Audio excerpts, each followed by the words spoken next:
Nanapod inyong Tita Larpa, uban na pud ta sa food trip karon gabhiuna. Kaman na magkaon og manok diri sa Dubai ni drive pagid mi padung dito sa Ajman. More than 30 minutes drive para lang gid mo kaon aning kunafa. Ang amo gid untang tuyo is maglingkod-lingkod dito sa beach.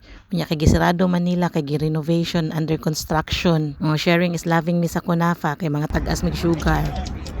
Ang lami sa ang naka-diferensya sa kunafa dito sa kuan ba kay nipis. Lami siya. Ba man ako paborito ko na. Sige na. Nag-video na ni? Nagkaon ba? No. Kadada.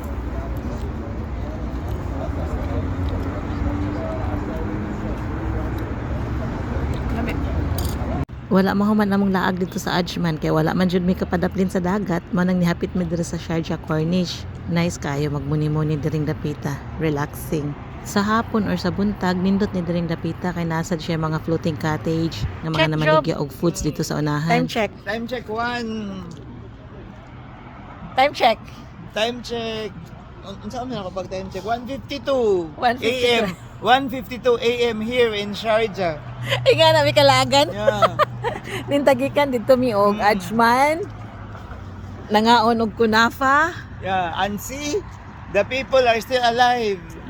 Ningat mi Ajman kay nangaon ra mi kunafa. Unya kay ang Ajman Beach, Corniche Beach kay ila man gisirado kay under renovation siguro to. So ang ending ani nga rin mi diri og Sharjah. Sa Sharjah. Nindot man sa diri. Amo ni ang view sa Corniche. Hanapay mga tao nga. Nice kayo ilang kwan. Tanaw ilang mga bangka. Nice ang view. Uy, nainindot kay diri sa Sharjah nga ngatuanan, nakalimot lang ko. Kanindot sa view.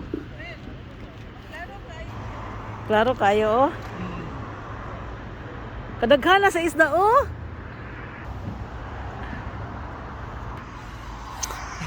Katugnaw. Tugnaw siya pero lagan man me, kaya ra. Way tugnaw sa laag na. Way tugnaw sa laag. Uy, tanawa ilang isda. Di man dagko kayo pero daghan. Naklito na gyud siya. Oh, pero bawal man siguro diring mag-fishing, may Bawal. area.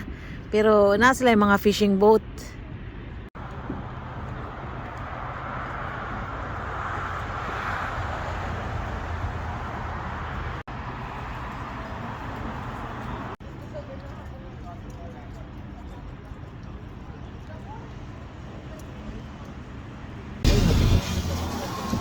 Sige na. May pagani-ganig ako sa itong video ganina ang kuan. Oh, nasa. Oh, alas 3 na human among laag, manguli na mi sa sunod na pod. Bye.